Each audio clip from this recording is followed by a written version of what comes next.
नमः संस्कृताय। प्रिय संस्कृत मित्राणि, संस्कृत सेवा में आप सभी का स्वागत है।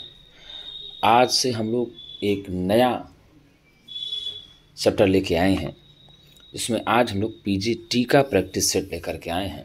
पीजीटी 2025 यानी जो आपका जून में होने वाला है, जो परीक्षा आपकी जून में होने वाली है, उसी परीक्षा को दृष्टिगत हम लोग आज जो है प्रैक्टिस सेट लेकर के आए हैं।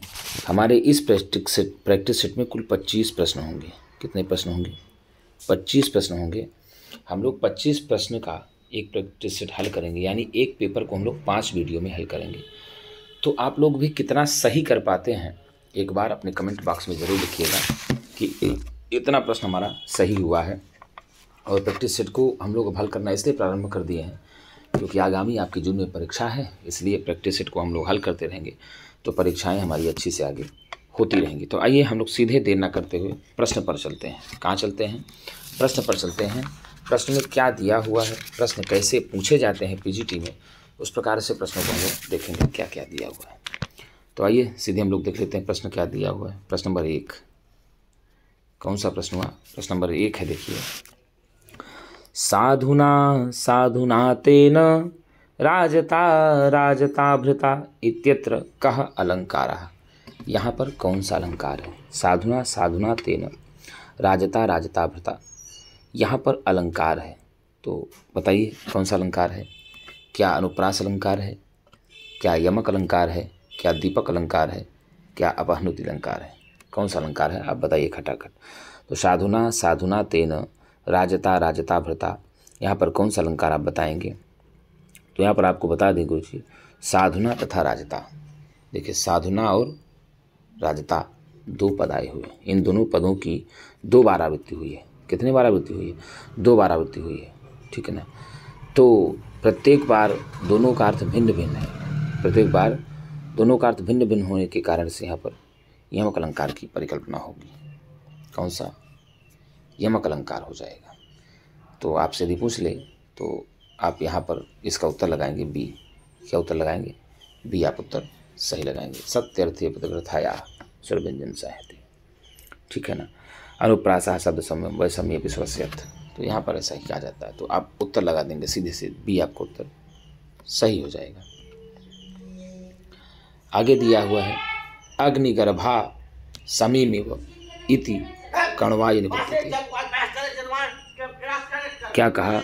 अर्थात समी के अंदर जिस प्रकार से अग्नि छिपी होती है, उसी प्रकार से ही यह आपकी पुत्री भी अग्निगर्भा के समान, इसके पुत्री के अंदर जो आप पल रहा है वह अग्नि के समान तेज वीर को पाल रखी है। दुष्यंत ने तेज को पाल रखा है। तो अग्निगर्भा समीमिव आकाशवाणी कण्वाय निवेदते, तो आकाशवाणी से कण्वाय निवेदते, कण्व के लिए कौन निवेदित करती है? क्या आकाशवाणी से निवेदन किया जाता है? प्रियंवदया, क्या प्रियंवदा के द्वारा बताया जाता है? शारद्वतेन, क्या शारद्वत के द्वारा बताया जाता है? अनुसुईया, क्या अनुसुईया के द्वारा बताया जाता है? तो गुरुजी यहाँ पर ना ये आकाशवाणी के द्वारा कण्व को बताया जाता है। किसके द्वारा? आकाशवाणी के द्वारा कण्व को ही बताया जाता है।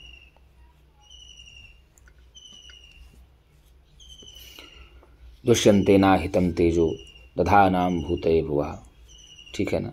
दुष्यंतेना हितं तेजो दधानां भूतये भुवः आवेहि तनयां ब्रह्मन् अग्निगर्भां समीम इव।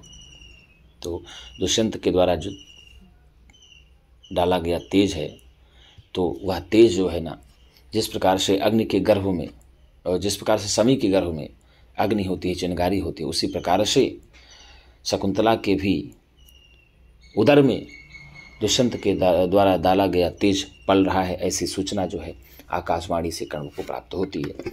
तो इसमें उत्तर चला जाएगा, ए चला जाएगा। अब जो कण्व होते हैं अभिज्ञान शाकुंतला में, वो शकुंतला के पालक पिता होते हैं। प्रियंवदा और अनसुईया उनकी दोनों सखियाँ होती हैं, प्रिय सखियाँ होती हैं। सारंगरो और सारद्वत जो है वो कण्व के शिष्य होते हैं। तो यहाँ पूछा कि किसके द्वारा सूचना मिली, किसके द्वारा निवेदन किया गया कण्व के लिए, तो यहाँ आकाशवाणियाँ उत्तर आपका चला जाएगा, ये आपका उत्तर सही हो जाएगा। और यह चर्चा अभिज्ञान शाकुंतलम में आई है। कहाँ आई है? अभिज्ञान शाकुंतलम में 4th अंक में आई है। आपको बता दें तो अभिज्ञान शाकुंतलम रचना आप सभी लोग जानते हैं कि गुरुजी कालिदास जी की है और 7 अंकों का नाटक है। कितने अंकों का नाटक है? 7 अंकों का नाटक है अभिज्ञान शाकुंतलम, ठीक है ना। तो इसमें 7 अंक हैं, 196 पद्य हैं। कितने पद्य हैं गुरुजी? 196 पद्य अभिज्ञान शाकुंतलम में हैं, ठीक है। और चतुर्थ अंक में चर्चा है दुष्यन्ते नाहितं तेजो दधानां भूतये भुवः अविहितनयां ब्रह्मन् अग्निगर्भां समीमिव। तो आपका उत्तर 2 का ए चला जाएगा। आगे दिया हुआ है प्रश्न, देख लेते हैं क्या दिया। अतादृश गुणीभूत व्यंगे तु, क्या होगा? अतादृश गुणीभूत व्यंगे तु अधमम उत्तमम मध्यमम रूपकम। बताइए इसमें क्या होगा? अतादृश गुणीभूत व्यंगे तु मध्यमम होगा। क्या होगा गुरुजी? मध्यमम। अतादृश गुणीभूत व्यंगे तु मध्यमम, अर्थात वाच्य से अधिक चमत्कारी व्यंग्यभूत भूत अर्थ न होने पर गुणीभूत व्यंग्य काव्य होता है, ठीक है, जो मध्यम काव्य कहलाता है। क्या कहलाता है? मध्यम काव्य कहलाता है। यदि काव्य के भेद की बारे में बात किया जाए, काव्य के भेदों के बारे में बात किया जाए तो काव्य के 3 भेद होते हैं। कितने भेद होते हैं गुरुजी? उत्तर आपका ये होगा, काव्य के 3 भेद होते हैं। यदि आपसे पूछ ले कि काव्य के कितने भेद हैं तो 3 भेद हैं काव्य के, ठीक है। 3 भेद में पहला भेद होगा काव्य का उत्तम। क्या होगा? उत्तम। दूसरा होगा मध्यम और तीसरा होगा अधम। तो यदि आपसे पूछ ले कि काव्य के कितने भेद हैं तो आप बताएंगे काव्य के 3 भेद हैं, उत्तम मध्यम और अधम। कितने हैं गुरुजी? उत्तम मध्यम और अधम। उत्तम काव्य को ध्वनि काव्य भी कहा जाता है। उत्तम काव्य को क्या कहते हैं?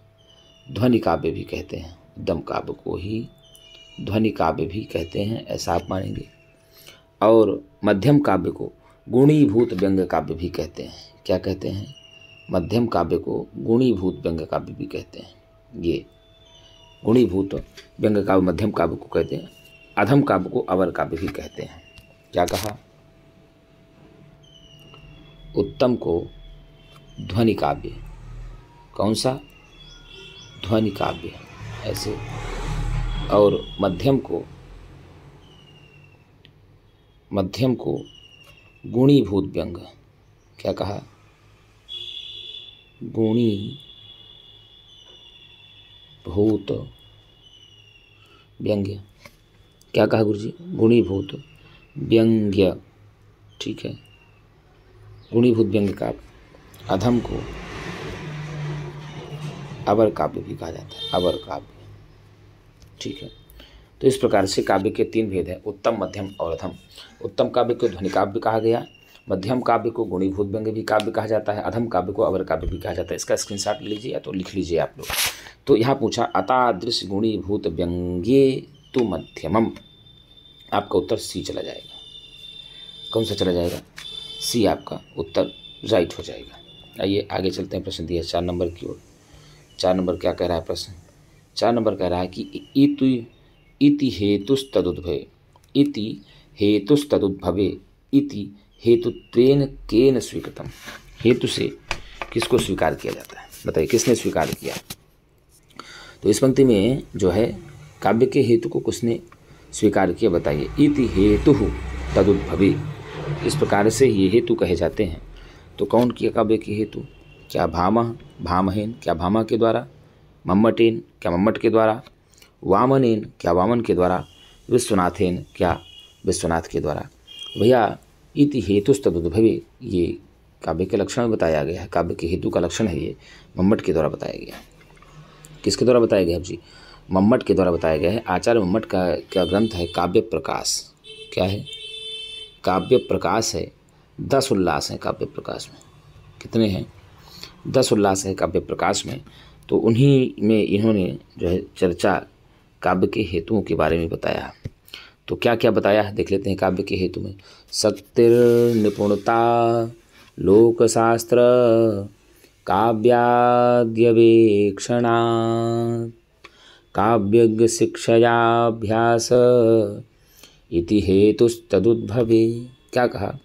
शक्ति, निपुणता, लोक शास्त्र, काव्यादि अवेक्षणात्, काव्यज्ञ शिक्षया अभ्यास इति हेतु तदुद्भवे। ये सारे काव्य के हेतु कहे गए हैं आचार्य मम्मट के अनुसार। ठीक है ना, ठीक है ना। और भामह जो अलंकार संप्रदाय के माने जाते हैं, अगर पूछा जाए कि भामह किस संप्रदाय के अंतर्गत माने जाते हैं, तो ये अलंकार संप्रदाय के अनुसार माने जाते हैं। और वामन कहते हैं रीति आत्मा काव्य से, काव्य की आत्मा रीति है, ऐसा वामन कहते हैं। ठीक है ना, वामन का कहते हैं काव्य से आत्मा रीति है। और विश्वनाथ की रचना का नाम है साहित्य दर्पण, वाक्यम रसात्मकम काव्यम। ये जो है काव्य कैसा काव्य बताते हैं, ये बताते हैं कि वाक्यम रसात्मकम काव्यम, रसात्मक वाक्य ही काव्य कहा जाता है। रीति आत्मा काव्य से, काव्य की आत्मा रीति है, वामा मानते हैं। अलंकार जो है भामा मानते हैं। तो यहाँ उत्तर पूछा कि काव्य के हेतु को किसने स्वीकार किया, तो मम्मट के द्वारा स्वीकार किया। क्या क्या? शक्तिर्निपुणता, लोकशास्त्र, काव्याद्यवेक्षणात्, काव्यज्ञ शिक्षयाभ्यास इति हेतुस्तदुद्भवे। शक्ति, निपुणता, लोकशास्त्र आदि काव्यों के ज्ञान से काव्य शिक्षा के अभ्यास, ये सब जो है हेतु बताए गए किसके द्वारा? मम्मट के द्वारा। आइए आगे देख लेते हैं क्या दिया प्रश्न नंबर 5 में। अभिधामूलक ध्वनौ, क्या कहा? अभिधामूलक ध्वनौ वाच्यस्य स्वरूपम कीदृशं भवति। अभिधामूलक ध्वनि में वाच्य का स्वरूप किस प्रकार का होता है? अभिधामूलक ध्वनि में वाच्य का जो स्वरूप है वह किस प्रकार का होता है, बताइए। क्या अविवक्षित होता है? क्या विवक्षितम? क्या विवक्षित होता है? क्या व्यंजितम? क्या व्यंजित होता है? क्या लक्षितम? क्या लक्षित होता है? तो बताइए मेरे प्रिय मित्रों, मेरे प्रिय छात्रों, इसमें आप उत्तर क्या लगाएंगे? ए लगाएंगे, बी लगाएंगे, सी लगाएंगे अथवा डी लगाएंगे? तो 5 में यदि आप उत्तर लगाएंगे तो आपका बी हो जाएगी, विवक्षितम भवति। किम भवति? विवक्षितम स्वरूपम भवति। तो अभिधामूलक ध्वनि में वाच्य का जो स्वरूप होता है वह विवक्षित होता है। अभिधामूलक के ध्वनौ वाच्यस्य स्वरूपम विवक्षितम भवति। अर्थात कहने का मतलब यह होता है कि जहाँ वाच्य अर्थ विवक्षित होने पर भी अन्य पर वाच्य होता है। क्या कहा? जहाँ पर वाच्य अर्थ विवक्षित होने पर भी अन्य पर वाच्य होता है, वह ध्वनि काव्य का अभिधामूल ध्वनि जो है विवक्षितानि वाच्य नामक दूसरा भेद कहा जाता है। तो आपका उत्तर सीधे सीधे बी चला जाएगा, बी फॉर बॉय, आपका उत्तर सही हो जाएगा। आइए आगे देखते हैं 6वें नंबर में क्या दिया। 6वें में दिया सद्यः परिनिवृत्तये इति केन उक्तम। सद्यः परिनिवृत्तये इति केन उक्तम, बताइए इसको किसने बोला? सद्यः परिनिवृत्तये, क्या जगन्नाथेन? जगन्नाथ ने कहा क्या? मम्मटेन, क्या मम्मट ने कहा? कुंतकेन, क्या कुंतक ने कहा? क्या कुंतक ने कहा? क्या विश्वनाथेन, क्या विश्वनाथ ने कहा? क्या? तो भैया सद्यः परिनिवृत्तये इसको कौन कहते हैं? तो इसको बता दें, मम्मट जी कहते हैं। कौन कहते हैं गुरुजी? सद्यः परिनिवृत्तये, ये आप बता दें, मम्मट जी कहते हैं। कौन कहते हैं? मम्मट जी कहते हैं सद्यः परिनिवृत्तये की चर्चा दिया जाए तो आप उत्तर लगाएंगे मम्मटेन। क्या लगाएंगे उत्तर? मम्मटेन। आपका उत्तर चला जाएगा एकदम ए। बी क्या चला?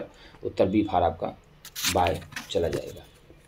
और आपको बता दें मम्मट जी कहाँ बोलते हैं, तो जहाँ प्रयोजन बताते हैं काव्य का। क्या बताते हैं?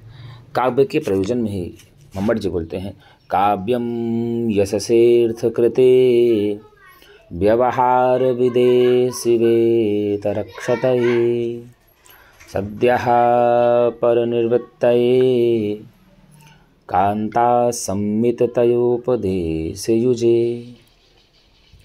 वो कहते हैं गुरुजी कि वो सीधे सीधे कहते हैं काव्य का जो है यशजनक, अर्थ का उत्पादक और लोक व्यवहार का बोधक, शिव अर्थात कल्याण, शिवेतर अर्थात उससे भी भिन्न, अनिष्ट का नाशक पढ़ने में, ठीक है ना, या सुनने देखने आदि के साथ ही सद्यः जो परम आनंद देने वाला और स्त्री के समान सरस रूप से कर्तव्य का उपदेश दान करने वाला होता है, ठीक है ना।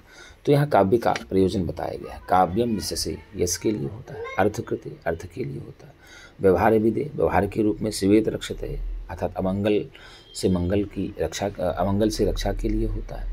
सद्यः परिनिवृत्तये, यही कहा ना कि शीघ्र ही परम आनंद देने वाला स्त्री के समान, शीघ्र ही परम आनंद देने वाला स्त्री के समान और संसार रूपी कर्तव्य का उपदेश प्रदान करने वाला ही होता है काव्य। तो काव्य के प्रयोजन में ये चर्चा किए हैं आचार्य मम्मट। कौन करते हैं गुरु जी? काव्य के प्रयोजन में ही ये चर्चा करते हैं आचार्य मम्मट जी। तो यहाँ सद्यः परिनिवृत्तये इति मम्मटेन उक्तम, ऐसा कहेंगे आप। काव्य का निर्माण अथवा पाठ के साथ ही जो एक विशेष प्रकार के आंतरिक आनंद की प्राप्ति होती है वह काव्य का सबसे प्रमुख प्रयोजन है। मम्मट ने काव्य के 6 प्रयोजन बताए हैं। मम्मट ने काव्य की कितने यदि आपसे पूछ ले कि मम्मट के अनुसार काव्य के कितने प्रयोजन हैं, तो 6 प्रयोजन है। कितने? 6 प्रयोजन है। पहले है काव्यम यशसः, यश 1 हुआ, अर्थकृतः 2 हुआ, व्यवहार विधि 3 हुआ, शिवेत रक्षते 4 हुआ, सद्यः परिनिवृत्तये 5 हुआ, कांता संमिततयोपदेशु। जी 6 प्रयोजन काव्य की मम्मट ने बताया है। ठीक है ना। यदि आपसे पूछता है दूसरे प्रश्न में घुमा फिरा कर कि काव्य का प्रयोजन कितना मम्मट ने बताया है प्रयोजन, तो 6 बताया है। ठीक है ना। और कुंतक तो जानते हैं, और तोक्ति तो और विश्वनाथेन आप जानते हैं, वाक्यम रसात्मकम काव्यम आचार्य विश्वनाथ के द्वारा कहा गया है। और विश्वनाथ की रचना आप जानते ही हैं। विश्वनाथ की चर्चा किया जाए तो वो साहित्य दर्पण बड़ा ही प्रसिद्ध है। आइए आगे देख लेते हैं। आगे प्रश्न है अभिज्ञान शाकुंतले क्या दिया?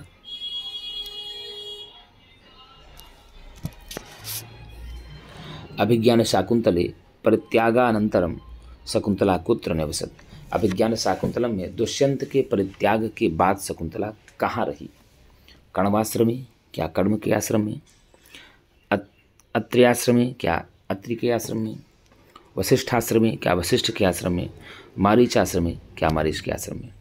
तो जब अभिज्ञान शाकुंतलम में शकुंतला को दुष्यंत जो है पहचानने से इनकार कर देता है, स्वीकारने से इनकार कर देता है दुर्वासा जी के शाप के वशात। दुर्वासा देखिए चतुर्थ जो है ना, चतुर्थ में पहला श्लोक ही आता है, विचिन्तयन्ति यमनन्यमानसा तपोधनं वेत्सि न मामुपस्थितं स्मरिष्यति त्वां न सबोधितोऽपि सन् कथां प्रमत्तः प्रथमं कृतामिव। पहला श्लोक आता है कि भाई साहब मुझ तपस्वी के आने पर तुम मुझे नहीं ध्यान दे रही, तुम जिसके चिंतन में बैठी हो जाओ, वह मैं श्राप देता हूँ कि तुमको बार बार याद दिलाने पर विवाद नहीं आएगा। ऐसा दुर्वासा जी श्राप दे करके भाग चले जाते हैं। उसके बाद कण्व के जो आपकी गौतमी हैं, सारंगधव हैं, सारद्वत हैं, उनके साथ विदा करते हैं कण्व जी शकुंतला को दुष्यंत के यहाँ हस्तिनापुर के लिए जाते हैं, जिसे दुर्वासा के शाप के कारण से दुष्यंत उनको पहचान नहीं पाते। तो फिर वो जब त्याग करते हैं तो वो मारीच आश्रम में जाती हैं। कहाँ जाती हैं गुरु जी? मारीच आश्रम में जाती हैं, तो मारीच आश्रम में रहती हैं। तो विज्ञान शाकुंतल में शकुंतला का परित्याग के बाद शकुंतला मारीच आश्रम में जाती हैं, और यह दुष्यंत के द्वारा परित्याग करने के बाद। ठीक है ना। तो उत्तर आपका चला जाएगा डी। अब कर्ण आश्रम में रहती हैं कब भैया? विवाह के पूर्व। विवाह के पूर्व कर्ण के आश्रम में रहती हैं, और विवाह के बाद जब वो सब उनको दुष्यंत नहीं पहचानता तो डी का उत्तर आप मारीच आश्रम में लगा देंगे। ठीक है। आगे देखते हैं प्रश्न दिया है क्या गुरु जी। आगे प्रश्न 8 नंबर में दिया, अभिज्ञान शाकुंतले क्या दिया? अभिज्ञान शाकुंतले अहो चेष्टा प्रतिरूपिका कामजन मनोवृत्ति कस्य मुक्ति। अभिज्ञान शाकुंतला में अहो चेष्टा प्रतिरूपिका कामजन मनोवृत्ति, यह उक्ति किसकी है? यह उक्ति किसकी है? कहने का मतलब यह हुआ अहो, अरे, अहो मतलब अरे, चेष्टा प्रतिरूपिका काम जनों की मनोवृत्ति, काम जनों वृत्ति ही, अर्थात काम जनों की मनो जो वृत्ति होती है, चेष्टा प्रतिरूपिका, उसकी चेष्टाओं के अनुकूल हुआ करती है। क्या होती है? कामी जनों की जो मनोवृत्ति होती है। अभिज्ञान संगम कहा अहो, आश्चर्य की बात यह है कि कामी जनों की जो मनोवृत्ति होती है वह चेष्टा के प्रतिरूप होती है, इच्छा के अनुसार ही होती है। किसके अनुसार होती है? चेष्टाओं के अनुकूल हुआ करती है या इच्छाओं के अनुकूल हुआ करती है। कस्य इयम उक्ति अस्ति, यह उक्ति किसकी है? तो यह उक्ति बताइए, क्या अनसूया या क्या अनसूया की है? दुष्यंतस्य, दुष्यंत की है कि शकुंतला या शकुंतला की है क्या? विदूषकस्य, विदूषक की है क्या? तो भैया आपको बता दे अभिज्ञान शाकुंतलम में दुष्यंत कहता है शकुंतला के लिए, अहो शकुंतला को देकर, अहो कामी जनों की मनोवृत्तियाँ होती हैं ना, वह उनकी चेष्टा के अनुरूप ही होती हैं। तो यह दुष्यंत कहता है। कौन कहता है गुरुजी? राजा दुष्यंत का कथन है यह। और विदूषक अभिज्ञान शाकुंतलम में माधव्य है। कौन सा विदूषक है? यदि आपसे पूछ ले कि अभिज्ञान शाकुंतलम का विदूषक कैसा है, तो आप बताएंगे कि अभिज्ञान शाकुंतलम का विदूषक माधव्य है। कौन सा है? माधव्य है। अनुसुईया और शकुंतला ये सखियाँ हैं। अनुसुईया प्रियंवदा शकुंतला की सखियाँ हैं, ठीक है ना। तो यहाँ पर दुष्यंत कहता है। कौन कहता है? दुष्यंत। तो 8 का आपका भी उत्तर सही हो जाएगा। आगे देखते हैं क्या दिया है प्रश्न। आगे प्रश्न आया गौणी लक्षणाया ज्ञानम भवति। गौणी लक्षणा का ज्ञान होता है, बताइए गुरुजी किससे होता है? क्या सादृश्येन, क्या सादृश्य से होता है? अर्थापत्या, क्या अर्थापत्ति से होता है? संयोगेन, क्या संयोग से होता है? क्या कार्य कारण भावेन, क्या कार्य कारण भाव से होता है? तो बता दें आपको गुरुजी, सादृश्येन गौणी लक्षणाया ज्ञानम भवति। सादृश्य के द्वारा ही गौणी लक्षणा का ज्ञान होता है। कहने का तात्पर्य हुआ कि सादृश्य के द्वारा ही गौणी लक्षणा का ज्ञान होता है, ठीक है ना। आपका उत्तर लगा देंगे, ये आपका उत्तर सही हो जाएगा। 10 में दिया है, क्या प्रश्न दिया हुआ है? 10 में दिया है गुरुजी कि वाच्यस्तदर्थाः स्युः। क्या दिया है? वाच्यस्तदर्थाः स्युः कस्य ग्रंथस्य पंक्तिः अस्ति। वाच्यस्तदर्थाः स्युः, यह किस ग्रंथ की पंक्ति है? आप खटाखट बताइए, बताइए। तो यही कहा, अर्थात वाच्यादि का जो अर्थ है वाच्य, लक्ष्य तथा व्यंग है। वाच्यादि का अर्थ, वाच्यादि कह करके क्या? वाच्यादयस्तथर्ताः स्युः। तो वाच्यादि जो अर्थ है, वाच्यादि का जो अर्थ है वह किस ग्रंथ की पंक्ति है, ऐसा कहा जाता है। तो बता दें गुरुजी, तो वाच्यास्तथर्ताः स्युः यह काव्य प्रकाश ग्रंथ की है। किसकी है? काव्य प्रकाशस्य, काव्य प्रकाश ग्रंथ की पंक्ति है। कहने का तात्पर्य हुआ कि वाच्यादि का जो अर्थ वाच्य, लक्ष्य तथा व्यंग है। क्या है? वाच्यादि का कहने का यह मतलब ये है, वाच्यादि कह दिया तो इससे बोध हो जाता है कि वाच्य, लक्ष्य और व्यंग क्या है? वाच्य, लक्ष्य और व्यंग, ये पूरा बोध तीनों का हो जाता है वाच्यादि तथा शास्त्रों कह करके, ठीक है ना। अब ये जो है गुरुजी, ये काव्य प्रकाश, मम्मट के काव्य प्रकाश के द्वितीय उल्लास में आया है। कहाँ आया है? काव्य प्रकाश के द्वितीय उल्लास। नाट्यशास्त्र भरत का है। नाट्यशास्त्र की बात किया जाए तो ये भरत की रचना 36 अध्याय है नाट्यशास्त्र में, ठीक है ना। और काव्य अलंकार की रचना है भामा की। किसकी रचना है? काव्य अलंकार भामा की रचना है। साहित्य दर्पण, अभी आपको हमने बताया, साहित्य दर्पण के रचनाकार हैं, आप बता देते हैं, जो वाक्यम रसात्मकम काव्यम, अभी आप लोगों ने पढ़ा कि वाक्यम रसात्मकम काव्यम किसका जो वो है गुरुजी, तो आचार्य विश्वनाथ। तो आचार्य विश्वनाथ की रचना साहित्य दर्पण है, ठीक है ना। और काव्य प्रकाश के रचनाकार मम्मट हैं। और मम्मट के द्वारा रचित जो काव्य प्रकाश है काव्य प्रकाश, इसमें 10 उल्लास हैं। कितने उल्लास हैं? 10 उल्लास हैं। तो आपका उत्तर सीधे चला जाएगा काव्य प्रकाश से 10 का ए आपका उत्तर सही हो जाएगा।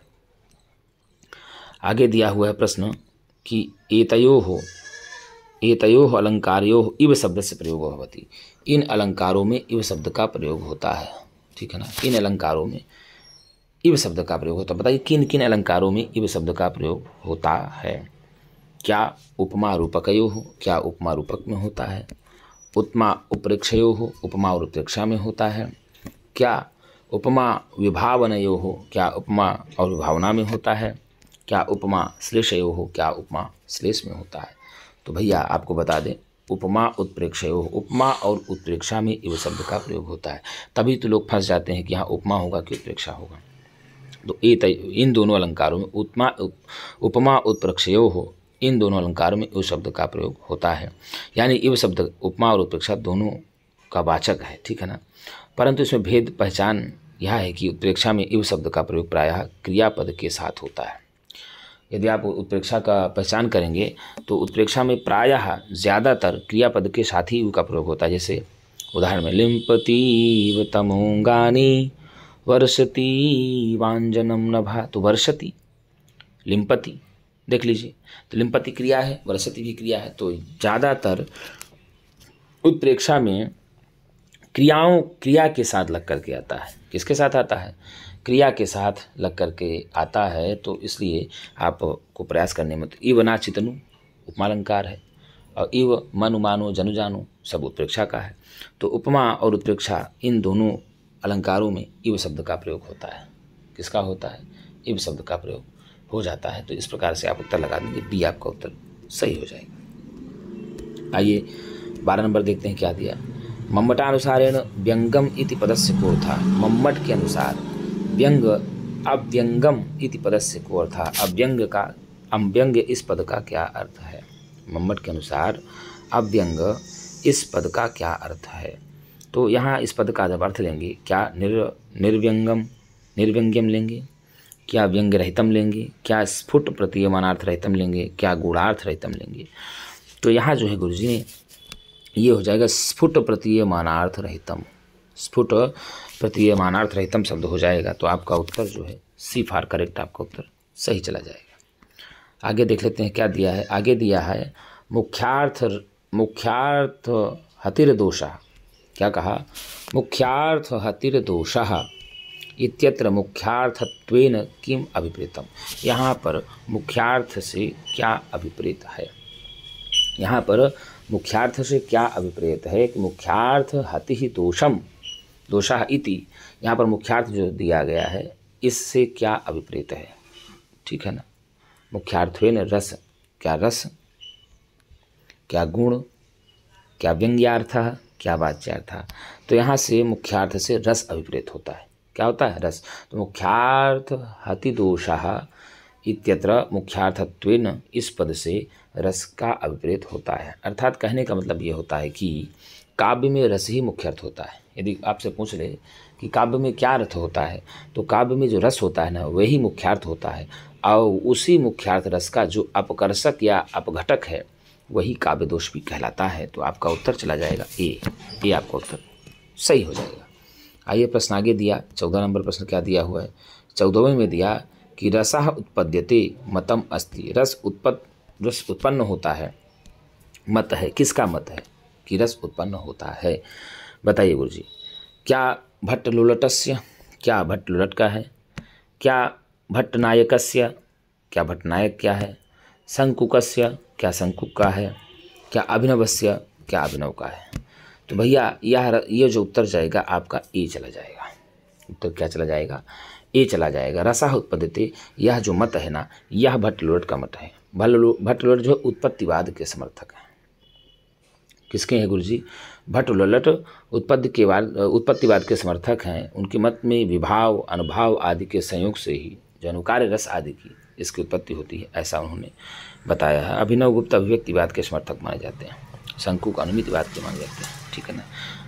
तो इस प्रकार से आप पूरा देख लें। भट्टनायक भुक्तिवाद के समर्थक माने जाते हैं। सबका एक अलग अलग समर्थन दिया गया है, सबके बात के माने जाते हैं। ठीक है ना। भट्टलुलट का जो है गुरुजी हमने पहले ही बता दिया आपको, उत्पत्तिवाद के समर्थक आपके भट्टलुलट माने जाते हैं। अभिव्यक्तिवाद के समर्थक अभिनवगुप्त माने जाते हैं। ठीक है ना। और भट्टनायक जो है भुक्तिवाद के, शंकुक अनुमितिवाद के समर्थक माने जाते हैं। इस प्रकार के सबका अपना अपना वाद है। तो इसमें उत्तर जाएगा आपका ए उत्तर सही हो जाएगा। आइए 14 का ए चला जाएगा। प्रश्न नंबर 15 दिया हुआ है, देख लेते हैं क्या दिया है कि तर्क भाषा अनुसारम प्रमाणानि कति विधानि सन्ति। तर्क भाषा के अनुसार प्रमाण कितने प्रकार के होते हैं? क्या त्रिविधानि सन्ति, क्या 3 प्रकार के होते हैं? चतुर्विधानि सन्ति, क्या 4 प्रकार के होते हैं? क्या द्विविधानि सन्ति, क्या 2 प्रकार के होते हैं? क्या पंचविधानि सन्ति, क्या 5 प्रकार के होते हैं? बताइए कि तर्क भाषा के अनुसार प्रमाण कितने प्रकार के होते हैं? तो भैया आपको बता दें, तर्क भाषा के अनुसार प्रमाण 4 प्रकार के होते हैं। कितने होते हैं? चतुर्विधानि प्रमाणानि सन्ति। तर्क भाषा कितने प्रकार के प्रमाणों को मानता है? तो तर्क भाषा 4 प्रकार के प्रमाणों को मानता है। प्रत्यक्ष, अनुमान, उपमान, शब्द। प्रत्यक्ष, अनुमान, उपमान और शब्द। और जो योग है, सांख्य है, वो 3 मानता है। कितना मानता है? 3 मानता है। ठीक है ना। दृष्टम, अनुमानम, आप्तवचनम, इसको सांख्य कारिका में कहा गया। यदि सांख्य की बात करेंगे तो सांख्य 3 ही मानता है। दृष्टम, अनुमानम, आप्तवचनम, प्रमाणानि 3 प्रमाण मानते हैं। ठीक है ना। निःशेषा प्रमाण, निःशेषाधिगमाः, तो 3 मानता है। कौन? सांख्य मानता है। और तर्क भाषा जो है 4 प्रकार के प्रमाणों को मानती है। प्रत्यक्ष, अनुमान, उपमान और शब्द प्रमाण के अनुसार से 4 प्रकार की तर्क भाषा मानता है, ठीक है ना। और 3 प्रकार से सांख्य आपका मानता है। तो उत्तर आपका तर्क भाषा अनुसार प्रमाणानि कति विधानि सन्ति। तो तर्क भाषा के अनुसार प्रमाण 4 प्रकार के होते हैं। अब आप 2 प्रकार के और 5 प्रकार के कौन मानते हैं ये आपको बताना है। 2 हमने बताया, 2 आप बताएंगे कि पंचविधानी 5 प्रमाण कौन मानता है, ठीक है। द्विविधानी 2 प्रमाण कौन मानता है। 3 तो हमने बताया आपको, ठीक है, दृष्टम अनुमानम आप्तवचनम, ठीक है ना। तो 3 तो प्रमाण मानता है आपका सांख्य, और चतुर्विधानी 4 प्रमाण का मानता है तर्क भाषा, ठीक है ना। तो आपका उत्तर चला जाएगा बी फॉर बॉल। आगे देख लेते हैं क्या दिया। तर्क संग्रह से लेखको अस्ति। तर्क संग्रह के लेखक हैं वरुषि। तो बताइए तर्क संग्रह के लेखक कौन हैं? क्या विष्णुगुप्त हैं क्या गुरुजी? अन्नम भट्ट हैं क्या वरुषि हैं क्या केशव मिश्र हैं क्या? बताइए। तो भैया तर्क भाषा के लेखक हैं केशव मिश्र। तर्क भाषा के लेखक कौन हैं? केशव मिश्र हैं। और तर्क संग्रह के लेखक हैं अन्नम भट्टा। अन्नम भट्ट किसके लेखक हैं? तर्क संग्रह के लेखक हैं अन्नम भट्ट। स्वर्गारोहण जो है ना इनका, वरुषि कात्यायन इनका नाम है। स्वर्गारोहण इनकी रचना कौन सी है? स्वर्गारोहण जो है इनकी रचना है। वरुषि एवं कात्यायन भी इनको कहा जाता है। यदि वरुषि के बारे में बात की जाए कि वरुषि कौन है, तो वरुषि कात्यायन, देखो पाणिनि, कात्यायन और पतंजलि ये तीनों ही वैयाकरण कहे गए हैं, त्रिमुनि कहे गए। व्याकरण के त्रिमुनि की चर्चा यदि आती है तो पाणिनि, कात्यायन और पतंजलि। कात्यायन का नाम एक वरुषि कात्यायन भी कहते हैं। तो पाणिनि का अष्टाध्यायी हुआ और कात्यायन का स्वर्गारोहण हुआ। कौन सा हुआ? स्वर्गारोहण। और पतंजलि का योग सूत्र हुआ। तो यदि आपसे पूछ ले तो आप उत्तर लगाएंगे यहाँ पर वरुषि की उत्तर यहाँ पर आपका डी जाएगा। यहाँ तर्क संग्रह पूछा है। क्या पूछा है कि तर्क संग्रह के लेखक कौन है? तो तर्क संग्रह के लेखक हैं अन्नम भट्ट। कौन है गुरुजी? अन्नम भट्ट तर्क संग्रह के लेखक हैं, ठीक। और केशव मिश्र तर्क भाषा के हैं। किसके हैं? ऐसे लिख देते हैं, स्पष्ट हो जाएगा आपका। तर्क भाषा के केशव मिश्र हैं और वरुषि जो है स्वर्गारोहण के हैं। वरुषि किसके हैं? स्वर्गारोहण के लेखक वरुषि जी हैं, ठीक है ना। और अन्नम भट्ट। अब विष्णुगुप्त आप लोग बताएंगे, एक आप कमेंट करेंगे विष्णुगुप्त के लेखक, विष्णुगुप्त किसके लेखक है, ठीक है ना। तो आपका उत्तर चला जाएगा सीधे सीधे तर्काणाम संग्रह इति तत्संग्रह। तो अन्नम भट्ट के द्वारा रची गई रचना है, ठीक है ना। नए वैशेषिक का मिला जुला ग्रंथ है ये। तो इसका उत्तर आपका डी सही चला जाएगा। आइए आगे देख लेते हैं क्या दिया प्रश्न नंबर 17 में। तर्क भाषाकारेण कारणस्य लक्षणम किम प्रदत्तम। तर्क भाषाकार के अनुसार कारण का लक्षण क्या दिया गया है? तर्क भाषाकार के अनुसार तर्क भाषा का लक्षण क्या दिया गया है? खटाखट बताइए। क्या अन्यथा सिद्ध नियत पूर्वभावित्वम, क्या ये दिया गया है? क्या साधकतमम, क्या ये दिया गया है? क्या अन्यथा सिद्ध नियत पश्चात भावित्वम, क्या ये दिया गया है? क्या अन्यथा सिद्ध नियत पूर्वभावित्वम, ये दिया गया है। तो बताइए तर्क भाषा कार्य के अनुसार क्या लक्षण दिया गया है कारण का? तो कारण का लक्षण दिया गया है कि अन्यथा सिद्ध नियत पूर्व भावित्वम, यही दिया गया है। तर्क भाषा कार्य के अनुसार जो कारण का लक्षण दिया गया है वह दिया गया अनन्यथा। क्या दिया गया है? अनन्यथा सिद्ध नियत पूर्व भावित्वम प्रदत्तम। अनन्यथा सिद्ध नियत पूर्व भावित्वम, यही तर्क भाषा कार्य के अनुसार लक्षण दिया गया है कारण का। तर्क भाषा के द्वारा लक्षण दिया गया अनन्यथा सिद्ध नियत पूर्व भावित्वम, अर्थात कहने का तात्पर्य यह होता है कि जिसकी सत्ता कार्य से पूर्व ही निश्चित हो, अर्थात कोई कार्य हुआ ना हो, कार्य ना होने के पूर्व से ही जिसकी सत्ता निहित हो, और जो अन्यथा सिद्ध आवश्यक ना हो उसे कारण कहते हैं। जिसकी सत्ता किसी भी कार्य होने के पूर्व निहित हो और जो अन्यथा सिद्ध हो, आवश्यक ना हो, अन्यथा सिद्ध यानी आवश्यक ना हो, उसे कारण कहते हैं। यथा तंतु तुरी वेमा आदि पट के कारण है। तंतु पट के कारण है। तंतु क्या है? पट के प्रति कारण है। तुरी वेमा आदि क्या है? पट के प्रति कारण है, ठीक है ना। तो देखिए पट बनाओगे, पट ना बनने के पूर्व तंतु का कारण, पट का कारण क्या है? तंतु है। बिना तंतु के पट बन पाएगा? नहीं बन पाएगा। तो यही कहा गुरु जी कि इसका मतलब यही होता है कि जिसकी सत्ता कार्य से पूर्व ही निश्चित हो और जो अन्यथा सिद्ध आवश्यक ना हो उसे कारण कहते हैं। जैसे तंतु तुरी वेमा आदि पट के कारण है। तो आपका उत्तर चला जाएगा ए, ठीक है। साधकतमम कर्ण। आगे दिया 18 नंबर प्रश्न। पटम प्रति समवायी कारणस्य उदाहरणम अस्ति। तो पट के प्रति समवायी कारण का उदाहरण है, पट के प्रति समवायी कारण का उदाहरण है। तो भैया बताइए कौन सा उदाहरण है? तंतु संयोग, क्या तंतु, क्या तंतु रूपम, क्या तंतु वाया। अब बताइए पट के प्रति समवायी कारण कौन सा है?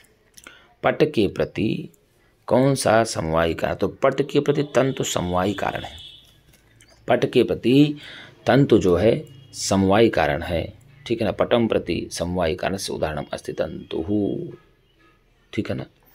क्या है? यत् संवेतम कार्यम उत्पद्यते तत्समवायी कारणम। जो संवेत समवाय संबंध, यत् संवेतम कार्यम, जो संवेत रूप से समवाय संबंध से किसी कार्य को उत्पन्न करता है उसे समवायी कारण कहते हैं, ठीक है ना। कारण जो है समवायी कारण असमवायी कारण दो प्रकार का होता है, ठीक है ना। समवायी कारण असमवायी कारण।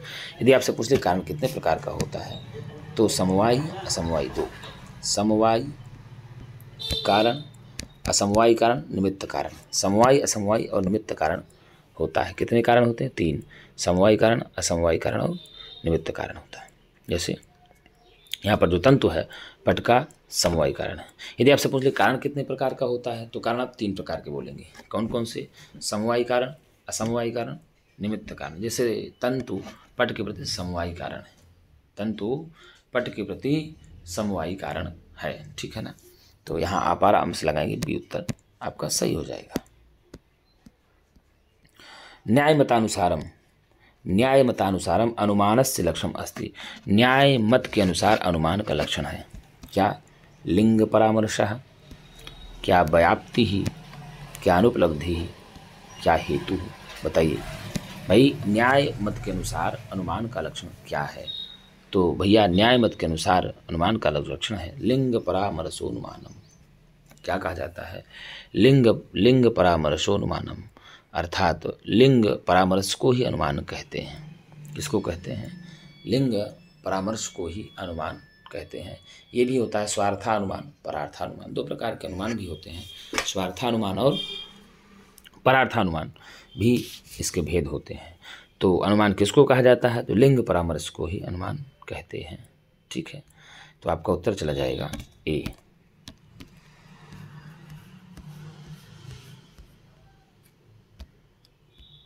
आगे दिया प्रमाणेषु उपमित प्रमाणम अस्ति।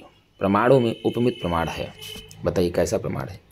सादृश्य ज्ञानम अस्ति किम, तुलनात्मक ज्ञानम अस्ति किम, संज्ञा संज्ञ संबंधी ज्ञानम अस्ति किम, स्मृति ज्ञानम अस्ति किम।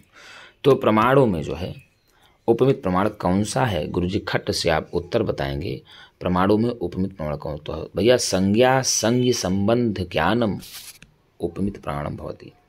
संज्ञा संज्ञ संबंध ज्ञानम इति उपमित प्रमाणम, अर्थात संज्ञा और संज्ञी के संबंध की प्रतीति ही उपमित होती है। किसकी प्रतीति उपमित होती है? संज्ञा और संज्ञी के संबंध की जो प्रतीति होती है वही उपमिति होती है। और न्याय दर्शन के अनुसार हमने आपको पहले ही बताया कि चार प्रमाण माने जाते हैं, प्रत्यक्ष, अनुमान, उपमान और शब्द, ठीक है ना। प्रत्यक्ष, अनुमान, उपमान और शब्द। तो उत्तर आपका सी चला जाएगा, ठीक है। और स्मृति क्या है? स्मृति ज्ञानम परामर्शजन्यम ज्ञानम स्मृति, परामर्शजन्यम ज्ञानम स्मृति। यदि आपसे पूछ ले कि स्मृति ज्ञान कैसा है तो परामर्शजन्यम ज्ञानम स्मृति होती है। और संज्ञा संज्ञ संबंध ज्ञानम उपमिति होती है, ठीक है ना। और सादृश्य का आप बताएंगे तो उत्तर आपका सी फॉर करेक्ट उत्तर सही हो जाएगा। आइए आगे देख लेते हैं क्या दिया है। आगे दिया सांख्य कारिकायाः कर्तृनाम अस्ति। सांख्य कारिका के कर्ता का नाम है। बताइए सांख्य कारिका के कर्ता का क्या नाम है? कपिलः, क्या कपिल हैं? ईश्वर कृष्णः, क्या ईश्वर कृष्ण जी हैं? व्यासः, क्या व्यास जी हैं? वाचस्पति, क्या वाचस्पति जी हैं?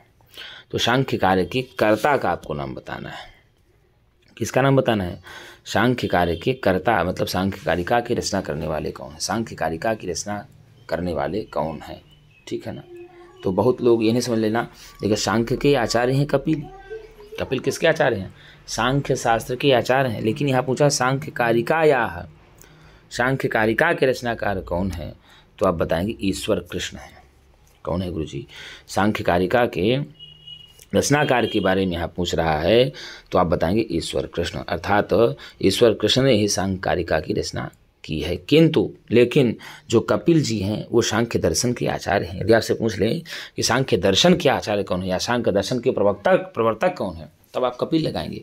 यदि सांख्य कारिका पुस्तक की यहाँ बात कर रहा है कि सांख्य कारिका इस पुस्तक की रचना करने वाले कौन है, कर्तु कौन है, तो सांख्य कारिका की कर्ता है ईश्वर कृष्ण और सांख्य दर्शन के आचार्य हैं कपिल। ठीक है, महाभारत की रचना की है व्यास जी। अब वाचस्पति के बारे में आप लोग बताएंगे, खटाखट कमेंट करेंगे वाचस्पति किसके कर्ता माने जाते हैं, तो आपका उत्तर चला जाएगा बी फॉर बॉय। आइए आगे देख लेते हैं। आगे दिया 22 नंबर प्रश्न कि सांख्य रीत्या मोक्ष प्राप्ति कस्मात् अंगीक्रियते। सांख्य की रीति से मोक्ष की प्राप्ति किससे अंगीकार की जाती है? सांख्य के अनुसार जो मोक्ष की प्राप्ति होती है वह किस प्रकार से प्राप्त होती है, बताओ। धर्मात्, क्या धर्म से प्राप्त होती है? वैराग्यात्, क्या वैराग्य से प्राप्त होती है? क्या ऐश्वर्यात्, क्या ऐश्वर्य से प्राप्त होती है? क्या ज्ञान से प्राप्त होती है? क्या तो सांख्य रीति के अनुसार मोक्ष की प्राप्ति ज्ञान से होती है। किसके होती है? ज्ञान से होती है। सांख्य दर्शन में पुरुष और प्रकृति में विभिन्नता का बोध करने वाले सम्यक ज्ञान के ही मोक्ष का साधन बताया गया है। जो प्रकृति और पुरुष का समुचित रूप से ज्ञान प्राप्त कर लेता है, तो जब प्रकृति और पुरुष का ज्ञान ही होता है तो ज्ञान से हो जाता है। उत्तर आपका डी सही हो जाएगा। ठीक है, आइए अब हम लोग आगे देख लेते हैं क्या दिया हुआ है। आगे दिया हुआ है सांख्य दर्शने पुरुषः अस्ति। सांख्य दर्शन में पुरुष है, बताइए सांख्य दर्शन में कैसा पुरुष है गुरुजी? प्रकृति ही अविकृतिश्च या अप्रकृति ही विकृतिश्च या प्रकृति ही विकृतिश्च या ना प्रकृति ही न विकृति ही, ना तो प्रकृति है ना विकृति है। बताइए भैया सांख्य दर्शन में पुरुष कैसा है? आपसे प्रश्न पूछ ले कि सांख्य दर्शन में पुरुष कैसा है, तो सांख्य दर्शन में पुरुष ना तो प्रकृति है ना अविकृति ही है, ना तो प्रकृति है ना विकृति है, अर्थात ना किसी का कारण है और ना ही किसी का कार्य है। तो सांख्य दर्शन में जो पुरुष है ना तो वह किसी का कारण है ना ही किसी का कार्य है, तो आपका उत्तर चला जाएगा पुरुष विशेषः ईश्वरः। न प्रकृति ही न विकृति ही पुरुष विशेषः ईश्वरः। ऐसा ही कहा जाता है कि जो ना तो किसी का प्रकृति है ना तो किसी का विकृति है, जो पुरुष विशेष है उसी को ही ईश्वर कहा जाता है। ऐसा सांख्य दर्शन में प्राप्त होता है। तो आप उत्तर लगा देंगे ना प्रकृति ना विकृति ही पुरुष विशेषः ईश्वरः। तो आपका उत्तर चला जाएगा ना प्रकृति ही ना विकृति ही। सांख्य दर्शन के आचार्य की चर्चा आ जाएगी कि सांख्य दर्शन के आचार्य कौन है, तो आप बताएंगे सांख्य दर्शन के आचार्य हैं कपिल जी। यदि पूछेगा सांख्य दर्शन के रचयिता कौन है, सांख्य दर्शन के रचयिता सांख्य कारिका के रचयिता कौन है, तो आप बताएंगे सांख्य कारिका के रचयिता है गुरु जी आपके सांख्य दर्शन के रचयिता आपके कौन है? अभी हम लोगों ने आपको बताया ईश्वर कृष्ण जी। कौन है गुरु जी? ईश्वर कृष्ण है। तो यहाँ सांख्य दर्शन में पुरुष क्या है? ना प्रकृति ही ना अविकृति ही सांख्य दर्शन में पुरुष कहा जाता है। ना तो किसी का कारण है और ना ही किसी का कार्य है, ठीक है ना। ना प्रकृति ही ना अविकृति ही पुरुष विशेषः ईश्वर, ऐसा कहा जाता है। आइए आगे देख लेते हैं क्या दिया। सत्कार्यवादस्य सिद्धि, क्या कहा? सत्कार्यवादस्य सिद्धि कस्मात् भवति। सत्कार्यवाद की सिद्धि कैसे होती है? यहाँ ना है ता है, ठीक है ना। बताइए सत्कार्यवादस्य सिद्धि कस्मात् भवति। सत्कार्यवाद की सिद्धि किससे होती है बताइए भैया। तो क्या सदकारणात् उपादान ग्रहणात् सर्वसंभवाभावात् सप्तस्य सख्यकरणात्, किससे कस्मात् न भवति ऐसा होना चाहिए। क्या होना चाहिए? कस्मात्, यहाँ कस्मान न हो गया तो कस्मात् न, क्या कस्मात् न भवति। सत्कार्यवाद की सिद्धि किससे नहीं होती है आपको ये बताना है, ठीक है ना। क्या बताना है? सत्कार्यवाद की सिद्धि किससे नहीं होती है? तो सत्कार्यवाद की सिद्धि जो है सदकारणात् से नहीं होती है। किससे नहीं होती है? यहाँ हलंत होना चाहिए। सत्कार्यवाद की सिद्धि जो है सदकारणात् से नहीं होती है, यही आपका हलंत है, हलंत होना चाहिए यहाँ पर उत्तर तभी जाएगा। तो इसकी सत्कारवाद का लक्षण ही बताया गया है। असद कारणात् उपादान ग्रहणात् सर्वसंभवाभावात् सक्तस्य शक्य करणात् कारण भावात् सत्कार्यम। अतः सत्कारवाद की सिद्धि किससे होती है? असद कारणात्, इससे, उपादान ग्रहणात्, सर्वसंभवाभावात्, सक्तस्य शक्य करणात्, कारण भावात् च सत्कार्यम। इस प्रकार से सत्कारवाद की सिद्ध होती है। यहाँ सद कारणात् दिया इसलिए नहीं होगा, ठीक है ना, सद कारणात् दे दिया इसलिए नहीं होगा। असद कारणात् होता तो हो जाता। असद कारणात् से होती है, उपादान ग्रहणात् इससे होती है, सर्वसंभवाभावात् इससे होती है, सक्तस्य शक्य करणात् से ही सत्कार्यवाद की सिद्धि होती है, कारण भावात् च, ठीक है ना, कारण भावात्, इनसे सत्कार्यवाद की सिद्धि होती है। पहला आया असद कारणात् से, दूसरा उपादान ग्रहणात् से, तीसरा सर्वसंभवाभावात् से, चौथा सक्तस्य शक्य करणात् से, और पांचवा कारणात्, सक्तस्य शक्य करणात् और कारण भावात्, इन सबसे सत्कार्यवाद की सिद्धि होती है, ठीक है ना।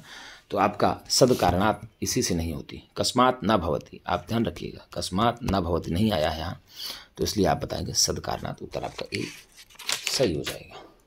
आइए आगे देख लेते हैं 25वां हमारे आज की प्रश्नोत्तरी का, हमारे प्रैक्टिस सेट का आज आखिर 25वां प्रश्न है। मूल प्रकृतेः प्रधानस्य वा गुणम अस्ति। क्या कहा? मूल प्रकृतेः प्रधानस्य वा गुणम अस्ति। बताइए इसका मतलब क्या होगा गुरुजी? सामान्यतम गुणम अस्ति, क्या विवेकित्वम, क्या विवेकित्वम, चेतनत्वम, क्या चेतनत्वम, अप्रसवधर्मित्वम, क्या अप्रसवधर्मित्वम, क्या सामान्यत्वम, क्या हाथ भैया उत्तर जाएगा आपका डी, सामान्यत्वम। क्या चला जाएगा? सामान्यत्वम गुणम हो जाएगा। अस्ति अर्थात मूल प्रकृति का जो गुण है वह सामान्यत्व है। क्या है? मूल प्रकृति का गुण सामान्यता है। क्या है गुरुजी? मूल प्रकृति का गुण समानता है, तो समानत्वम सामान्यत्वम चला जाएगा। तो इसका विवेचन सांख्य दर्शन में ही होता है। आप पढ़े होंगे कारिका, त्रिगुणम अविवेकी विषयः सामान्य चेतनम प्रसवधर्मी। प्रकृति के बारे में बताएगा। व्यक्तम तथा प्रधानम तद्विपरीतस्तथा च पुमान्। त्रिगुणम अविवेकी विषयः सतरजतम अविवेक सामान्य चेतनम प्रसवधर्मी। व्यक्तम तथा प्रधानम तद्विपरीतस्तथा च। तो मूल प्रकृति से प्रधानस्व गुणमस्ति, प्रधान गुण है, क्या है? सामान्यत्वम है। क्या है गुरु जी? सामान्यत्वम हो जाएगा। आपका उत्तर सीधे सीधे टी चला जाएगा। तो मित्रों अब हम लोग हल कर रहे हैं पीजीटी की प्रैक्टिस सेट। क्या सेट सॉल्व कर रहे हैं? पीजीटी का प्रैक्टिस सेट सॉल्व कर रहे हैं, जिसमें हम लोग बताए ना आपको कि अपने एक प्रैक्टिस सेट में 25 प्रश्नों को लेकर के आएंगे और 25 × 5 का हमारा प्रैक्टिस सेट होगा। और हम प्रयास करेंगे कि और बेहतर तरीके से, अच्छे तरीके से ग्रंथों को जो है इसमें विषयवार तरीके से हम लोग अध्ययन करेंगे, व्याख्यात्मक हल करेंगे। आज शुरुआत था इसलिए थोड़ा सा हो सकता है कि कुछ कमियां रह गई हों, लेकिन आगे की वीडियो में हम लोग बेहतर से बेहतर बनाने का प्रयास करेंगे, अच्छी से अच्छी वीडियो बनाने का प्रयास करेंगे। और यदि आपके द्वारा कुछ लगता है कि नहीं गुरुजी कहीं पर कुछ त्रुटि हो गई है, तो आप लोग निसंकोच बताने का भी कष्ट करेंगे। मैं आपसे पहले भी बता चुका हूँ कि मैं भरा पूरा नहीं हूँ, किंतु प्रयास मेरा 99% रहता है कि आपको हम शुद्ध और सत्य दे सकें और प्रमाणित दे सकें, जिसमें आप ये आक्षेप ना करें, क्योंकि आप परीक्षा देने जाएंगे और आप परीक्षा देने जाएंगे और यदि आप यहाँ से गलत पढ़ करके जाएंगे, आप भी गलत टिक मार करके चले आएंगे, कहीं आपका 1 नंबर से नहीं होगा, तो आप मुझे दोष देंगे कि गुरुजी ने पढ़ाया था, कराया था ये उत्तर। तो यदि लगता है कि आपको नहीं कहीं उत्तर में डाउट हो, या कहीं मान लीजिए हमसे अज्ञानतावश भूलवश कहीं उत्तर चला गया हो हमारे अनजान में, ये भी होता है। अचानक कभी कभी पढ़ाते पढ़ाते मुख से निकल जाता है शब्द, और निकल गया तो हम उसको पकड़ नहीं पाए तो एक बार शब्द तो रिकॉर्ड हो गया, जो हमने बोला यहाँ पर वो शब्द तो रिकॉर्ड हो गया। अब वो शब्द जो रिकॉर्ड हो गया तो वो दोबारा पकड़ में कैसे आएगा? जब आप उसको बताएंगे कि हाँ गुरुजी थोड़ा सा यहाँ पर एक बार चेक करने की योग्य है, तो उसको भी चेक कर लिया जाएगा। और यदि चेक कर लिया जाएगा, यदि गलती उसमें पाई जाती है, हम गलत होते हैं, तो उसको सही किया जाएगा। यदि गलत नहीं होता है तो प्रूफ आदि के द्वारा कई चेक भी किया जाता है। कई बार मेरे पास कमेंट आए गुरुजी ऐसा ऐसा हो, तो कमेंट आया तो, लेकिन उसमें क्या है, जब पूरा समझा दिया जाता है, आप फर्जी कमेंट ना करें। जब उसमें बाद में समझा दिया गया कि मान लीजिए वो निकल गया, तो हमारे पास क्या है, एडिटिंग की व्यवस्था नहीं, एडिट नहीं हो पाता वीडियो। तो यदि आपको बाद में उसको समझा दिया गया हो उसी वीडियो में, तो उस पर कमेंट करने की आवश्यकता नहीं होती। आप भी विद्वान प्राणी हैं, संस्कृत पढ़ते हैं, तो संस्कृत जगत में इतना तो चलता ही है थोड़ा बहुत। तो मित्रों अब हम लोग ना पीजीटी के लिए लगे हुए हैं। किसके लिए लगे हुए हैं? पीजीटी के लिए लगे हुए हैं, प्रैक्टिस के लिए लगे हुए हैं। तो जितने हमारे छात्र पीजीटी की परीक्षा दे रहे हैं यूपी में, तो आप तन मन धन जोर तोड़ से लग करके आप पीजीटी में अपना एक महत्वपूर्ण समय देते हुए अच्छे से इसको सॉल्व करते हुए अपना परीक्षा के लिए तैयारी करेंगे। तो मित्रों यदि वीडियो आपको अच्छी लगती हो तो एक बार मैं कहता हूँ, बार बार कहता हूँ कि लाइक और सब्सक्राइब जरूर करें, हो सके तो अपने मित्रों को भी शेयर करें। मित्रों आज के लिए इतना ही, हम पुनः एक नई वीडियो के साथ मिलेंगे, तब तक के लिए नमस्ते, शुभ रात्रि।